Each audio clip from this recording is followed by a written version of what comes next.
ਰਾਣਾ ਰਾਉ ਨਾ ਕੋ ਰਹੈ, ਰੰਗ ਨਾ ਤੁੰਗ ਫਕੀਰ। ਵਾਰੀ ਆਪੋ ਆਪਣੀ, ਕੋਇ ਨਾ ਬੰਧੈ ਧੀਰ।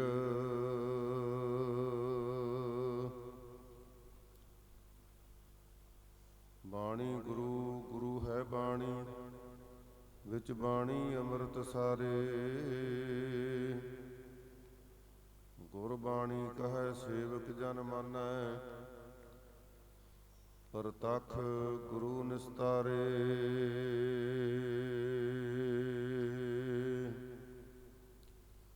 ਜੁਗੋ ਜੁਗ ਅਟਲ ਸਤਿਗੁਰੂ ਧੰਨ ਗੁਰੂ ਗ੍ਰੰਥ ਸਾਹਿਬ ਸੱਚੇ ਪਾਤਸ਼ਾਹੀ ਦੀ ਪਾਵਨ ਪਵਿੱਤਰ ਹਜ਼ੂਰੀ ਅੰਦਰ ਸਜੇ ਹੋਏ ਗੁਰੂ ਖਾਲਸਾ ਸਾਧ ਸੰਗਤ ਜੀ, ਸਰਬੱਤ ਸੰਗਤ ਗੱਜ ਕੇ ਫਤਿਹ ਬੁਲਾਓ। ਵਾਹਿਗੁਰੂ ਜੀ ਕਾ ਖਾਲਸਾ, ਵਾਹਿਗੁਰੂ ਜੀ ਕੀ ਫਤਿਹ। ਅਕਾਲ ਪੁਰਖ ਦੇ ਹੁਕਮ ਅਨੁਸਾਰ ਭਾਈ ਗੁਰਵਿੰਦਰ ਸਿੰਘ ਜੀ ਸੰਖੇਪ ਜੀ ਬਿਮਾਰੀ ਦੇ ਬਹਾਨੇ ਨਾਲ ਸਾਨੂੰ ਸਦੀਵੀ ਵਿਛੋੜਾ ਦੇ ਗਏ ਹਨ। ਉਸ ਦੇ ਸੰਬੰਧ ਵਿੱਚ ਗੁਰਮਤਿ ਦੇ ਅਨੁਸਾਰ ਸਮਾਗਮ ਰੱਖੇ ਗਏ ਨੇ। ਸਤਿਗੁਰੂ ਦੀ ਬਖਸ਼ਿਸ਼ ਨਾਲ ਸ੍ਰੀ ਹਰਿਮੰਦਰ ਸਾਹਿਬ ਜੀ ਤੋਂ ਰਾਗੀ ਜਥੇ ਨੇ ਗੁਰੂ ਕੀ ਬਾਣੀ ਦਾ ਕੀਰਤਨ ਕੀਤਾ ਹੈ। ਬਹੁਤ ਸਾਰੀਆਂ ਮੌਤਾਂ ਇਹੋ ਜਿਹੀਆਂ ਹੋ ਜਾਂਦੀਆਂ ਜਿਨ੍ਹਾਂ ਦਾ ਪਤਾ ਹੀ ਨਹੀਂ ਲੱਗਦਾ, ਜਿਨ੍ਹਾਂ ਦੀ ਅੰਤਮ ਕਿਰਿਆ ਹੀ ਨਹੀਂ ਹੁੰਦੀ, ਜਿਨ੍ਹਾਂ ਤੇ ਕੋਈ ਨਾਮ ਬਾਣੀ ਦਾ ਕੀਰਤਨ ਨਹੀਂ ਹੋ ਸਕਦਾ। ਮੈਂ ਤਾਂ ਇਹ ਬੇਨਤੀ ਕੀਤੀ ਕਿ ਗੁਰੂ ਦੀ ਬਖਸ਼ਿਸ਼ ਨਾਲ ਧੰਨ ਗੁਰੂ ਰਾਮਦਾਸ ਦੇ ਦਰ ਤੋਂ ਜਥੇ ਨੇ ਆ ਕੇ ਗੁਰੂ ਕੀ ਬਾਣੀ ਦਾ ਲਾਹੀ ਕੀਰਤਨ ਕੀਤਾ ਹੈ। ਜਿੱਥੋਂ ਤੱਕ ਮੌਤ ਦਾ ਸੰਬੰਧ ਹੈ, ਵੱਖ-ਵੱਖ ਧਰਮਾਂ ਨੇ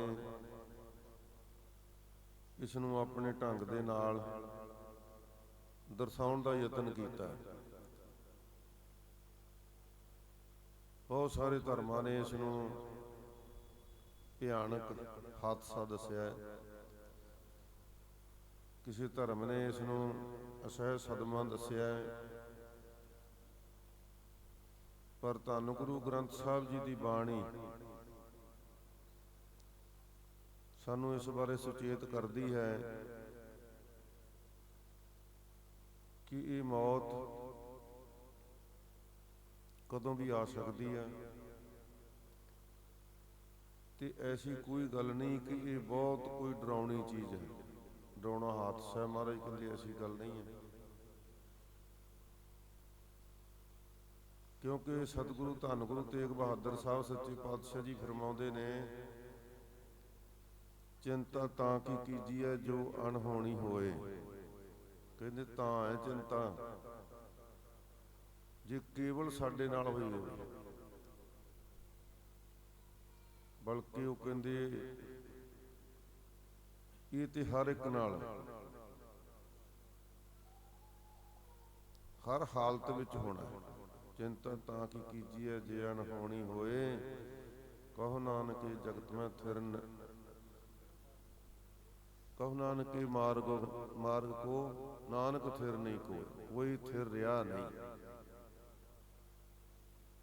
ਤੇ ਫਿਰ ਇਹ ਵੀ ਮਹਾਰਾਜ ਨੇ ਦੱਸ ਦਿੱਤਾ ਕਿ ਇਹ ਜ਼ਰੂਰੀ ਨਹੀਂ ਕਿ ਅਸੀਂ ਵੱਡੀ ਉਮਰ ਭੋਗ ਕੇ ਫਿਰ ਜਾਣਾ। ਜਿਵੇਂ ਚੜ੍ਹਦੀ ਉਮਰ ਦੇ ਵਿੱਚ ਹੀ ਭਾਈ ਗੁਰਵਿੰਦਰ ਸਿੰਘ ਨੂੰ ਚਲੇ ਗਏ ਤੇ ਮਹਾਰਾਜ ਕਹਿੰਦੇ ਇਹਦੇ ਤੋਂ ਵੀ ਛੋਟੀ ਉਮਰ ਵਿੱਚ ਜਾ ਸਕਦੇ ਆ। ਨਹਿ ਬਾਰਕ ਨਹਿ ਜੋਬਨ ਨਹਿ ਬਿਰਧੀ ਕਿਛ ਬੰਦ, ਉਹ ਬੇਰਾ ਨਾ ਬੁਝੀਆ ਜੋ ਆਏ ਪਰਾ ਜਮ ਫੰਦ। ਭਗਤ ਕਬੀਰ ਜੀ ਕਹਿੰਦੇ ਤੇ ਪਤਾ ਹੀ ਨਹੀਂ ਕਿਆ ਜਾਣਾ, ਕਿਵੇਂ ਮਰਾਂਗੇ, ਕੈਸਾ ਮਰਨਾ ਹੋਏ। ਇਹਦਾ ਕਿਸੇ ਨੂੰ ਭੇਦ ਨਹੀਂ ਕਿ ਮਰਨਾ ਕਿਵੇਂ ਹੈ, ਕਦੋਂ ਹੈ। ਆਪਾਂ ਹੁਣੇ ਰਾਗੀ ਜਥੇ ਤੋਂ ਸ਼ਬਦ ਸੁਣਿਆ, ਹਰ ਜਪਦਿਆਂ ਖਿਨ ਢਿੱਲ ਨਾ ਕੀਜਈ ਮੇਰੀ ਜਿੰਦੁੜੀਏ। ਮਤ ਕਿਹੋ ਜਾਪੈ ਸਭ ਆਵੈ ਕਿਵੇਂ ਆਵੈ ਰਾਮ। ਪਰ ਸਤਿਗੁਰੂ ਦੀ ਬਾਣੀ ਇਹ ਜ਼ਰੂਰ ਦਸਾਉਂਦੀ ਹੈ ਕਿ ਜੇਕਰ ਗੁਰੂ ਨਾਲ ਜੁੜੇ ਹੈ, ਜੇਕਰ ਸਾਹਿਬ ਮਨੋ ਨਾ ਵਿਸਰੈ ਤਾਂ ਸਹਿਲਾ ਮਰਨਾ ਹੋਏ। ਸ਼ਹੀਦ ਭਾਈ ਕੁਲਵੰਤ ਸਿੰਘ ਜੀ, ਜਿਨ੍ਹਾਂ ਨੇ ਸਿੱਖ ਪੰਥ ਦੇ ਸੰਘਰਸ਼ ਵਿੱਚ ਸ਼ਹਾਦਤ ਦਾ ਜਾਮ ਪੀਤਾ, ਉਹਨਾਂ ਦੇ ਘਰ ਵਿੱਚ ਇਸ ਪੁੱਤਰ ਨੇ ਜਨਮ ਲਿਆ ਸੀ ਕਿ ਆਪਣਾ ਸਮਾਂ ਭੋਗ ਕੇ ਸੰਸਾਰ ਤੋਂ ਚਲੇ ਗਏ। ਕਈ ਵਾਰ ਸਾਨੂੰ ਇਉਂ ਲੱਗਦਾ ਹੈ ਵੀ ਇਹ ਜਿਹੜਾ ਦੁੱਖ ਹੈ ਇਹਨੂੰ ਭਾਣੇ ਨਾਲ ਕਿਵੇਂ ਜੋੜਿਆ ਜਾ ਸਕਦਾ ਹੈ। ਸਤਿਗੁਰੂ ਦੇ ਘਰ ਤੇ ਕਿਹੜਾ ਕੋਈ ਘਾਟਾ ਹੈ, ਜਿੰਨੀ ਮਰਜ਼ੀ ਉਮਰ ਦੇ ਸਕਦੇ ਸਨ, ਪਰ ਇਹ ਆਪਣੀ ਸਮਝ ਹੈ। ਮਹਾਰਾਜ ਜੀ ਕਹਿੰਦੇ ਭਾਈ ਇਹ ਜਿਹੜੀ ਕਰਮਾਂ ਦੀ ਖੇਲ ਹੈ, ਇਹ ਸਰੀਰਾਂ ਦੇ ਸੁਮੇਲ, ਪਤੀ ਪਤਨੀ ਦਾ ਸੰਬੰਧ, ਇਹ ਜਨਮਾਂ ਜਨਮਾਂਤਰਾਂ ਦਾ।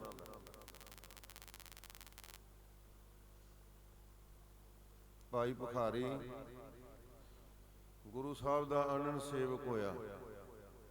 ਅੰਮ੍ਰਿਤਸਰ ਸਾਹਿਬ ਦੇ ਵਿੱਚ ਸਿੱਖਾਂ ਨੇ ਬੇਨਤੀ ਕੀਤੀ, ਮਹਾਰਾਜ ਆਪ ਜੀ ਨੇ ਬਾਣੀ ਰਚੀ, ਬ੍ਰਹਮ ਗਿਆਨੀ ਦੇ ਲੱਛਣ ਦੱਸੇ, ਅਵਸਥਾ ਦੱਸੀ, ਇਹੋ ਜਿਹਾ ਹੈ ਬੰਦਾ ਕੋਈ? ਮਹਾਰਾਜ ਕਹਿੰਦੇ ਭਾਈ ਜਿਹੜੇ ਗੁਰਬਾਣੀ ਨਾਲ ਇੱਕ ਹੋ ਜਾਂਦੇ ਆ, ਗੁਰੂ ਨਾਲ ਭੇਦਤਾ ਪਾ ਲੈਂਦੇ ਨੇ, ਬੇਅੰਤੀ ਹਨ। ਮਹਾਰਾਜ ਕੋਈ ਦਰਸ਼ਨ ਕਰਾਓ।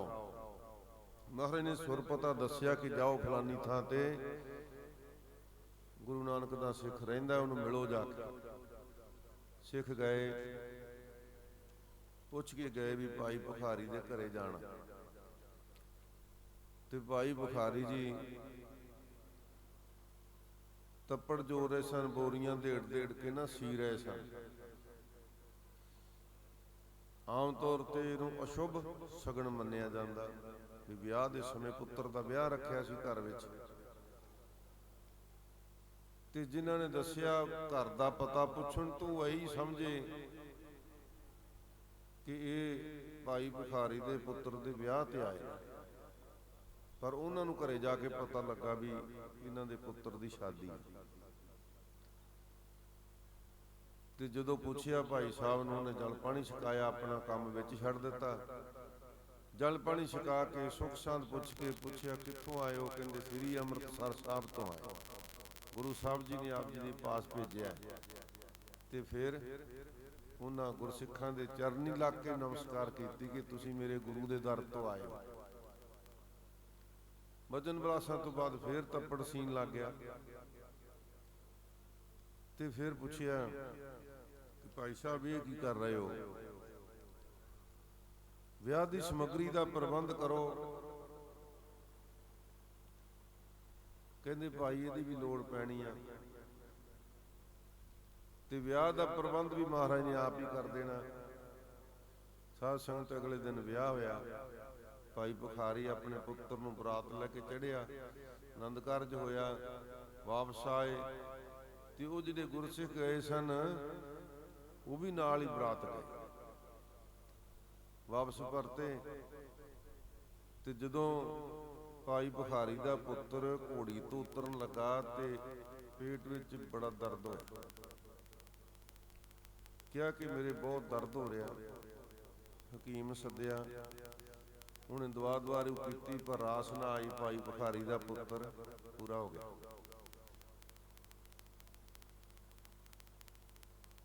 ਤੇ ਭਾਈ ਭੁਖਾਰੀ ਉਸੇ ਅਵਸਥਾ ਵਿੱਚ ਜਿਹੜੇ ਤੱਪੜ ਸੀਤੇ ਸਨ ਉਹ ਵਿਛਾਏ ਕਿ ਪਰਚਾਉਣੀ ਲਈ ਭਾਈ ਸਾਰੇ ਇੱਥੇ ਬੈਠੋ, ਸਜੋ।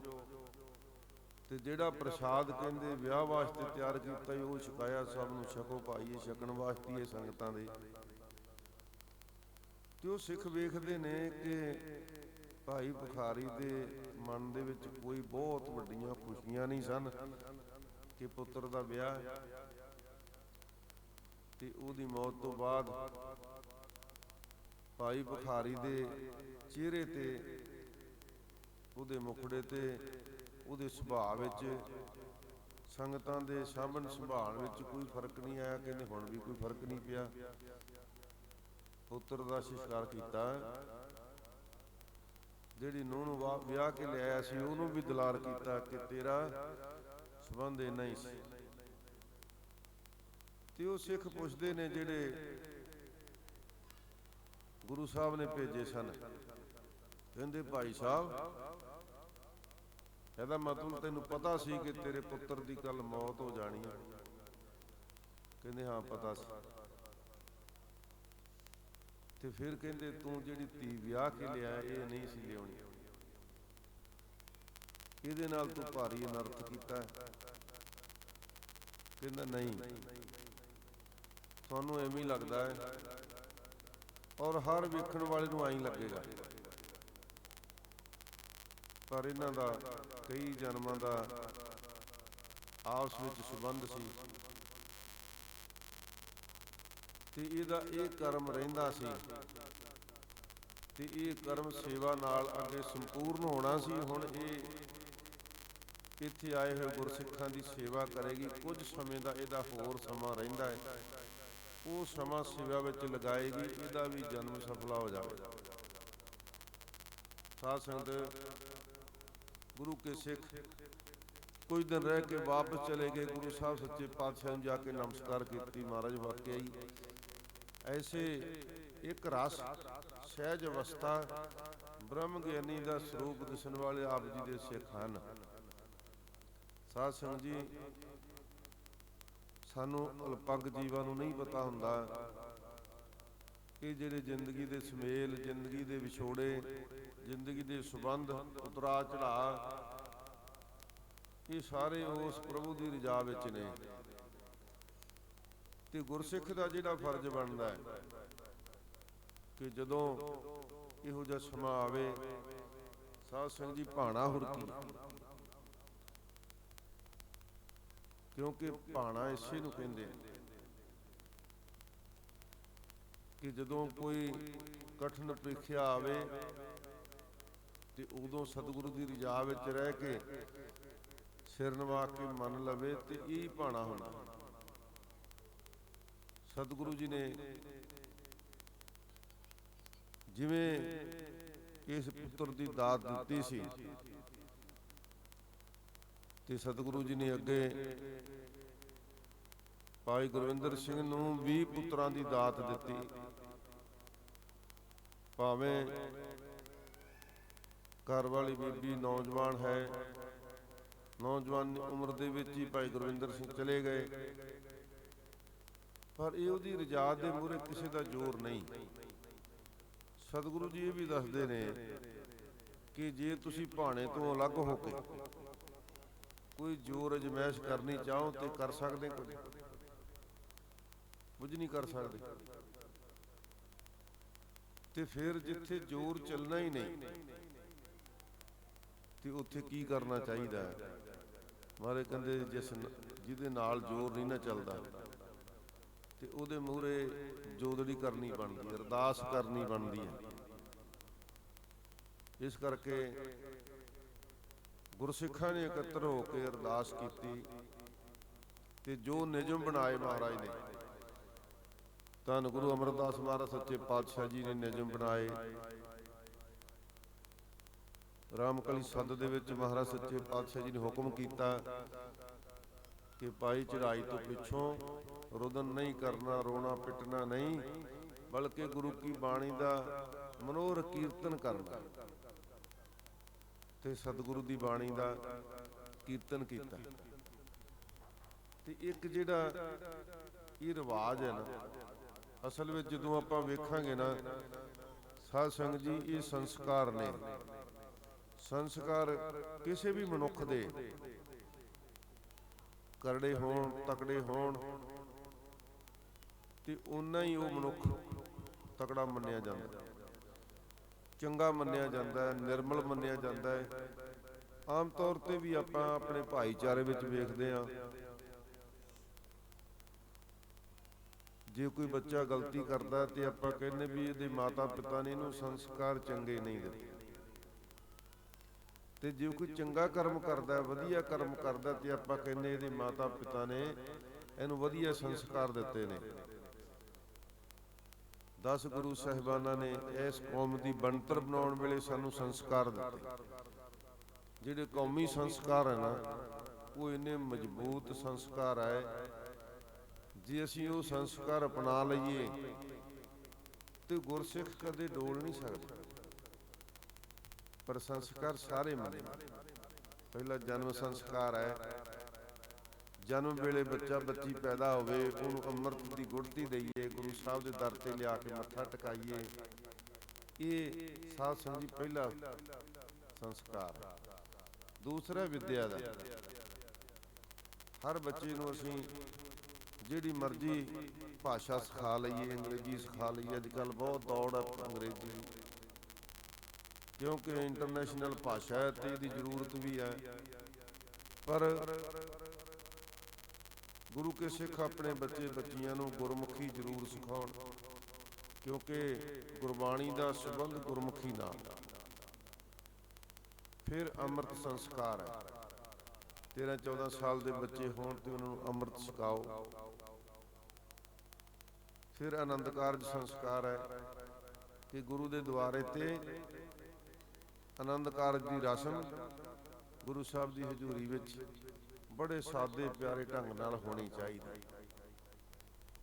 ਇਹ ਅੰਤਿਮ ਸੰਸਕਾਰ ਆ। ਜਿੱਥੇ ਆਪਾਂ ਬੈਠੇ ਹਾਂ ਨਾ, ਇਹਨੂੰ ਅੰਤਿਮ ਸੰਸਕਾਰ ਕਹਿੰਦੇ ਆ।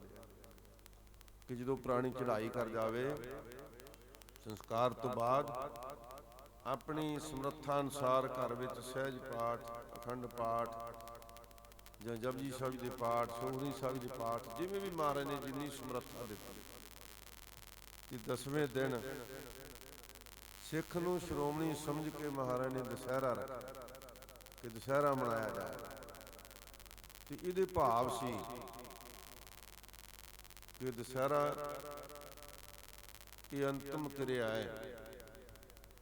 ਰੋਜ਼ ਹੀ ਇਸ ਪਰਿਵਾਰ ਨੂੰ ਆ ਕੇ ਅਸੀਂ ਇਸੀ ਬਹਾਨੇ ਕਿ ਆਪਣਾ ਪੁੱਤਰ ਜਵਾਨ ਸੀ, ਹਲੇ ਉਹਨੇ ਨਹੀਂ ਸੀ ਜਾਣਾ, ਹਲੇ ਉਹਦੀ ਹੋਰ ਉਮਰ ਚਾਹੀਦੀ ਸੀ, ਇਹਦੇ ਨਾਲ ਜਿਹੜੇ ਵਿਛੋੜੇ ਦੇ ਜ਼ਖਮ ਹੈ ਹੋਰ ਅੱਲੇ ਹੁੰਦੇ ਨੇ। ਪਰ ਗੁਰਸਿੱਖ ਕਹਿੰਦੇ ਜਦੋਂ ਅਸੀਂ ਭੋਗ ਪਾ ਦਿੱਤਾ ਨਾ, 10ਵੇਂ ਦਿਨ ਭੋਗ ਪਾ ਦਿੱਤਾ, ਤੇ ਫਿਰ ਇਹ ਗੱਲ ਦੀ ਸਮਰਤੀ ਹੋ ਗਈ। ਤੇ ਫਿਰ ਗੁਰਬਾਣੀ ਨਾਲ ਜੁੜਨ ਦਾ ਮਹਾਰਾਜ ਸੱਚੇ ਪਾਤਸ਼ਾਹ ਜੀ ਨੇ ਸਾਨੂੰ ਆਦੇਸ਼ ਦਿੱਤਾ ਕਿ ਗੁਰਬਾਣੀ ਨਾਲ ਜੁੜੋ। ਜਿੰਨਾ ਇਸ ਸੰਸਕਾਰ ਨੂੰ ਪੱਕਿਆ ਕਰਾਂਗੇ, ਕਿਉਂਕਿ ਅਸੀਂ ਪ੍ਰਾਣੀ ਨੂੰ ਮੋੜ ਤੇ ਸਕਦੇ ਨਹੀਂ। ਇੱਕ ਛੋਟੀ ਜਿਹੀ ਕਿਤਾਬ ਹੈ ਸਾਧ ਸੰਗਤ, ਉਹਦਾ ਨਾਂ ਹੈ ਅਬਨਾਸੀ ਲੀਲਾ। ਛੋਟੀ ਜਿਹੀ 40-45 ਪੇਜ ਆ। ਉਹ ਕਿਸੇ ਅੰਗਰੇਜ਼ ਨੇ ਲਿਖੀ, ਉਹਦਾ ਲੱਥਾ ਪੰਜਾਬੀ ਦਾ ਅਬਨਾਸੀ ਲੀਲਾ। ਉਹ ਲਿਖਦਾ, ਕਹਿੰਦਾ ਵੀ ਉਹ ਆਪਣੇ ਨਾਲ ਆਪਣੀ ਗੁਰਮਤਿ ਨਾਲ ਕਾਫੀ ਮਿਲਦੀ। ਉਹ ਲਿਖਦਾ ਮਰਨ ਤੋਂ ਬਾਅਦ ਕੀ ਹੁੰਦਾ, ਕਿਉਂਕਿ ਆਪਾਂ ਨਹੀਂ ਜਾਣਦੇ। ਪਰ ਜਦੋਂ ਕਲਗੀਧਰ ਪਾਤਸ਼ਾਹ ਜੀ ਨੇ ਧੰਨ ਗੁਰੂ ਤੇਗ ਬਹਾਦਰ ਸਾਹਿਬ ਬਾਰੇ ਲਿਖਿਆ ਨਾ, ਵੀ ਮਰਨ ਤੋਂ ਬਾਅਦ, ਉਹਨਾਂ ਦੀ ਸ਼ਹੀਦੀ ਤੋਂ ਬਾਅਦ ਕੀ ਹੋਇਆ, ਤੇ ਮਹਾਰਾਜ ਆਪਣੀ ਕਲਮ ਨਾਲ ਲਿਖਦੇ ਨੇ, ਜਦੋਂ ਸਤਿਗੁਰੂ ਤੇਗ ਬਹਾਦਰ ਸਾਹਿਬ ਸੱਚੇ ਪਾਤਸ਼ਾਹ ਨੇ ਸ਼ਹਾਦਤ ਪਾ ਦਿੱਤੀ, ਤੇ ਫਿਰ ਹੈ ਸਭ ਜਗ ਭਇਓ, ਜੈ ਜੈ ਜੈ ਸੁਰ ਲੋਕ। ਕਹਿੰਦੇ ਇਹ ਆਵਾਜ਼ਾਂ ਸਵਰਗ ਤੱਕ ਪਹੁੰਚੀਆਂ। ਉਹ ਅਬਨਾਸੀ ਲੀਲਾ ਵਾਲਾ ਗੁਰਮੁਖ ਦੱਸਦਾ ਹੈ ਕਿ ਜਦੋਂ ਪ੍ਰਾਣੀ ਚੜ੍ਹਾਈ ਕਰਦਾ ਨਾ, ਉਹਦੇ ਆਪਣੇ ਕਰਮਾਂ ਦੇ ਵਿੱਚ ਜੋ ਉਸਨੇ ਸ਼ੁਭ ਕਰਮ ਕੀਤੇ ਹੁੰਦੇ ਆ, ਜੋ ਨਖਿੱਧ ਕਰਮ ਕੀਤੇ ਹੁੰਦੇ ਆ, ਉਹਨਾਂ ਦਾ ਹਿਸਾਬ ਕਿਤਾਬ ਹੁੰਦਾ। ਤੇ ਫਿਰ ਜਿੱਥੇ ਉਹ ਰੂਹ ਅਟਕਦੀ ਆ, ਤੇ ਉਹਦੇ ਪਿੱਛੇ ਜਿਹੜਾ ਉਹਦਾ ਪਰਿਵਾਰ ਹੈ, ਉਹਦੇ ਸੱਜਣ ਮਿੱਤਰ ਨੇ, ਜਦੋਂ ਉਹਦੇ ਸੰਬੰਧ ਵਿੱਚ ਕੋਈ ਜਪਜੀ ਸਾਹਿਬ ਜੀ ਦਾ, ਕੋਈ ਅਖੰਡ ਪਾਠ ਸਾਹਿਬ ਦਾ, ਸਹਿਜ ਪਾਠ ਦਾ ਪਾਠ ਕਰਦਾ ਹੈ ਤੇ ਅਰਦਾਸ ਕਰਦਾ ਨਾ, ਉਹ ਕਹਿੰਦਾ ਉਸ ਦੀ ਰੂਹ ਉਸ ਸਤਾ ਤੋਂ ਕਾਫੀ ਉੱਪਰ ਉੱਠ ਜਾਂਦੀ ਹੈ, ਭਾਵ ਸਵਰਗ ਵੱਲ ਨੂੰ ਉੱਪਰ ਨੂੰ ਚਲੀ ਜਾਂਦੀ ਹੈ। ਤੇ ਜੇ ਉਹਦੇ ਵਿਛੋੜੇ ਵਿੱਚ ਵਿਰਲਾਪ ਹੋਵੇ ਤੇ ਉਹਨੂੰ ਖਿੱਚਣ ਦਾ ਯਤਨ ਕੀਤਾ ਜਾਵੇ ਕਿ ਸਾਡਾ ਵਿਛੋੜਾ ਕਿਉਂ ਪੈ ਗਿਆ, ਕਹਿੰਦਾ ਫਿਰ ਉਹ ਤਲ ਤੋਂ ਜਿਹੜੀ ਸਤ੍ਹਾ ਤੇ ਖੜੀ ਹੁੰਦੀ ਉਹ ਤਲ ਵੱਲ ਨੂੰ ਬੋੜਦੀ। ਤੇ ਉਹ ਵੀ ਲਿਖਦਾ ਹੈ ਅਸਲ ਵਿੱਚ ਉਹ ਅੰਗਰੇਜ਼ ਨੇ ਆਪਣੀ ਮੌਤ ਤੋਂ ਬਾਅਦ ਆਪਣੀ ਰੂਹ ਤੇ ਆਪਣੀ ਆਕਾਸ਼ਬਾਣੀ ਰਾਮ ਆਪਣੀ ਸੈਕਟਰੀ ਨੂੰ ਉਹਨੇ ਇਹ ਲਿਖਾਇਆ ਸਾਰਾ ਕੁਝ। ਕਹਿੰਦਾ ਵੀ ਮੈਂ ਜੋ ਕੁਝ ਵੇਖ ਰਿਹਾ ਤੂੰ ਲਿਖ। ਉਹ ਲਿਖਦਾ ਕਿ ਮੇਰੀ ਸੈਕਟਰੀ ਡਰ ਗਈ ਵੀ ਇਹ ਭੂਤ ਹੈ। ਉਹ ਕਹਿੰਦਾ ਮੈਂ ਕੋਈ ਭੂਤ ਨਹੀਂ, ਮੈਂ ਤੇ ਤੈਨੂੰ ਆਪਣੀ ਅਸਲੀਅਤ ਦੱਸਣੀ ਚਾਹਣਾ ਹੈ, ਹਰ ਮਨੁੱਖ ਨਾਲ ਕੀ ਵਾਪਰਦਾ। ਤੇ ਫਿਰ ਕਹਿੰਦਾ ਜਦੋਂ ਕੋਈ ਅਰਦਾਸ ਕਰਦਾ ਜਾਂ ਕੋਈ ਚੰਗੇ ਕਰਮਾਂ ਵਾਲੀ ਉੱਚ ਕਰਮਾਂ ਵਾਲੀ ਰੂਹ ਚੜ੍ਹਾਈ ਕਰਦੀ ਹੈ ਤੇ ਕਹਿੰਦੇ ਉਹਦੀ ਜੈ ਜੈਕਾਰ ਹੋ ਕੇ ਕੋਲ ਦੀ ਗੁਜ਼ਰਦੀ ਹੈ ਤਾਂ ਵੀ ਸਤਾ ਦੇ ਵਿੱਚ ਤਬਦੀਲੀ ਆਉਂਦੀ ਹੈ। ਤੇ ਸਤਿਗੁਰੂ ਪਾਤਸ਼ਾਹ ਜੀ ਵੀ ਇਹੀ ਦੱਸਦੇ ਕਿ ਭਾਈ ਸਾਡੀ ਅੰਤਰਾਤਮਾ ਲਈ ਜਿਹੜੀ ਅਸੀਂ ਅਰਦਾਸ ਕਰਦੇ ਹਾਂ ਇਕੱਠਿਆਂ ਹੋ ਕੇ ਕਿ ਇਹ ਸਤਿਗੁਰੂ ਪਾਤਸ਼ਾਹ ਅੱਜ ਵੀ ਅਸੀਂ ਸਤਿਗੁਰੂ ਦੇ ਚਰਨਾਂ 'ਚ ਹੀ ਅਰਦਾਸ ਕਰਨ ਲਈ ਇਕੱਤਰ ਹੋਏ ਆ ਨਾ ਕਿ ਭਾਈ ਗੁਰਵਿੰਦਰ ਸਿੰਘ ਦੀ ਰੂਹ ਨੂੰ ਸ਼ਾਂਤੀ ਬਖਸ਼ੀ, ਆਪਣੇ ਚਰਨਾਂ ਵਿੱਚ ਨਿਵਾਸ ਬਖਸ਼ੀ।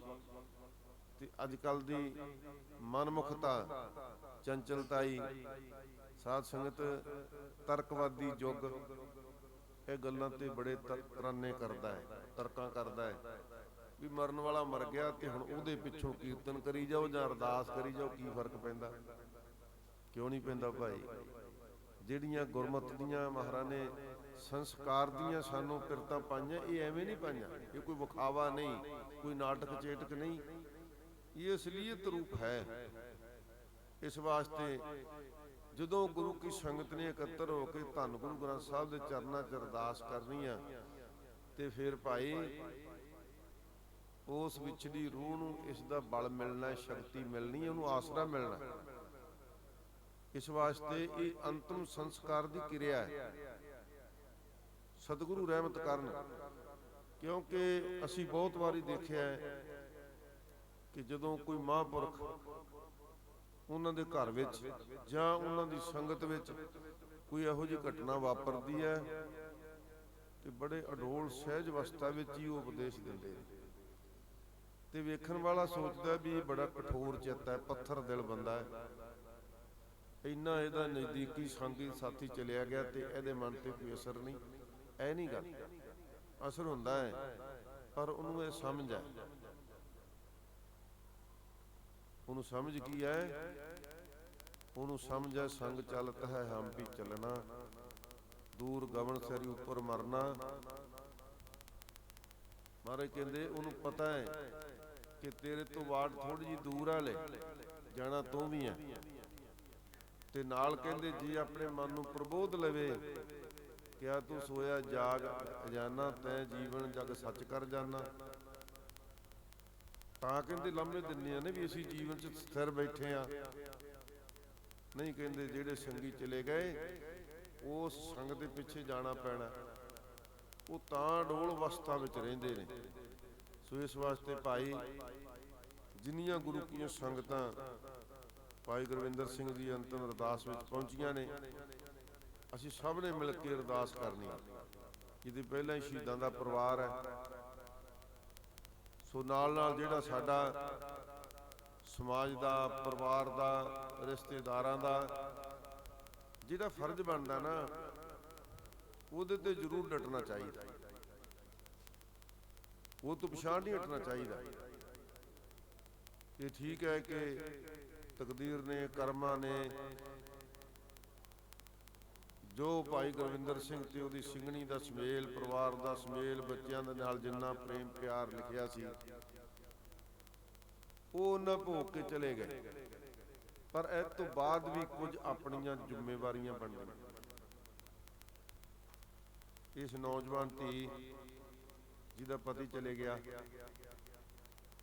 ਉਹਨੇ ਸੰਸਾਰ ਵਿੱਚ ਸਾਧ ਸੰਗਤ ਦੀ ਬਹੁਤ ਸਾਰੀਆਂ ਨਜ਼ਰਾਂ ਦੇ ਵਿੱਚ ਰਹਿਣਾ ਹੈ। ਬੜੀ ਮੁਸ਼ਕਲ ਉਹਦੇ ਜੀਵਨ ਦੀ ਸਫ਼ਰ ਯਾਤਰਾ ਹੈ ਤੇ ਉਹਦਾ ਜਿੰਨਾ ਅਸੀਂ ਸਹਿਯੋਗੀ ਬਣਾਂਗੇ, ਇਹ ਸਾਡੇ ਫਰਜ਼ਾਂ ਦੀ ਪੂਰਤੀ ਹੋਵੇਗੀ। ਸੋ ਦਾਸ ਆਪਣੇ ਵੱਲੋਂ ਜਥੇਬੰਦੀ ਵੱਲੋਂ ਇੰਨੀ ਕੁ ਬੇਨਤੀ ਕਰਨਾ ਚਾਹੁੰਦਾ ਕਿ ਇਸ ਬੀਬੀ ਦੇ